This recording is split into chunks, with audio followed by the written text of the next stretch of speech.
మా ఆయన చనిపోయి సంవత్సరం అవుతుంది. ఇప్పటికి నాకు పింఛన్ రాలేదు. అన్నీ కూడా రెడీ అయిపోయినాయి. ఇప్పుడు పింఛన్ రాలే నాకు.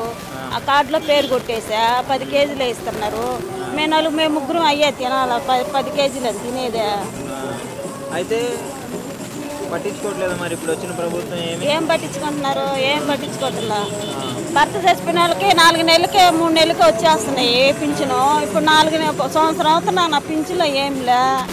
10 కేజీలు బియ్యం ఇస్తున్నారు. మేము ముగ్గురం ఆ 10 కేజీలు బియ్యం తినేదే. మా ఆయన పేరు కూడా కొట్టేస్తే కార్డులో ఇచ్చి ఇంకా ఆ బియ్యం మేము తినేదే. ఉచితంగా ఇంకా గ్యాస్ అని చెప్పా. డబ్బులు కడితేనే గ్యాస్ బుక్ వస్తుందని చెప్పా. ఇంకేంది ఆయన ఉచితంగా ఇచ్చేదే. సబ్సిడీ అంటే మీకే పడిద్దా అని అంటున్నాను. మరి మాకా డబ్బులు ఇస్తే కొన్న తర్వాత మళ్ళీ మీకు పడిద్దా అన్నారు అకౌంట్లో. అది అంతలా సమ్మడం ఎందుకు బుక్ చేసుకునేదే, ఉచితంగా ఇచ్చేదే.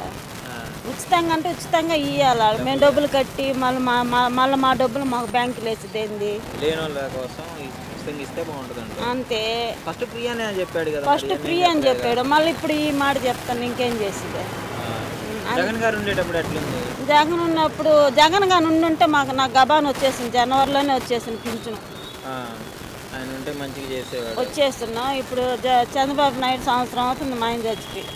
ఇది 2వ సంవత్సరం. ఇప్పటికి రాలా పింఛను. అదే నా భర్త చచ్చిపోయిన వాళ్ళకే చేయాలి. అసలు చేస్తాడంటారమ్మా. ఏమో అన్నింపున్న దేవుడికి తెలియాలి.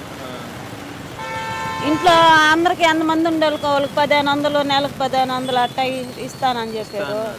అన్నీ ఏం లేవు. 15,000 ఎంతమంది పిల్లలు ఉంటే అంతమందికి ఇస్తానన్నారు. ఇప్పటికి ఏం లేవు అన్నీ.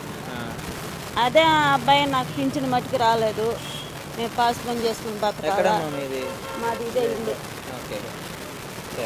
మేము పాస్ పనులు చేసుకుని బతకాలి. ఇది 2వ సంవత్సరం మా ఆయన చచ్చిపోయి కార్డు పేరు కూడా పైకి పోయి వచ్చి కూడా కార్డులో పేరు కూడా పింఛను రానప్పుడు కార్డులో పేరు ఏం తీసేసేదే.